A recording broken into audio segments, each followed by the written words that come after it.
When God created man, ദൈവം മനുഷ്യനെ സൃഷ്ടിക്കുമ്പോൾ he had a vision about them. They will rule and reign the earth. അവർ ഈ ഭൂമിയെ ഭരിച്ച് അതിനെ വാഴുമെന്ന് ഒരു കാഴ്ചപ്പാട് ദൈവത്തിനുണ്ടായിരുന്നു. They fell off the mark. എന്നാൽ അവർ അവിടെ നിന്ന് വീണുപോയി.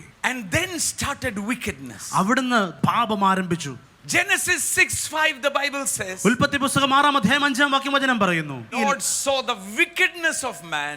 ഭൂമിയിൽ മനുഷ്യന്റെ ദുഷ്ടത വലിയതെന്നും അവന്റെ ഹൃദയ വിചാരങ്ങളുടെ നിരൂപണമൊക്കെയും എല്ലായ്പ്പോഴും ദോഷമുള്ളതെന്നും യഹോവ കണ്ടു. He was sorry he made man on earth and was grieved. താൻ ഭൂമിയിൽ മനുഷ്യനെ ഉണ്ടാക്കുകൊണ്ട് യഹോവ അനുതപിച്ചു.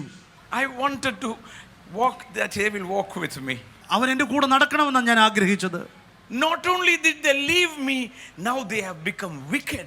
അവർ എന്നെ വിട്ടുപോയെന്ന് മാത്രമല്ല, അവർ പാപം കൂടെ ചെയ്തു. They are gone. അവർ പോയി, നഷ്ടപ്പെട്ടു. God is grieved. ദൈവം അനുതപിച്ചു, ദൈവം ദുഃഖിച്ചു. He wants to reconcile. അവനെ മടക്കി തിരികെ ലഭിക്കണം.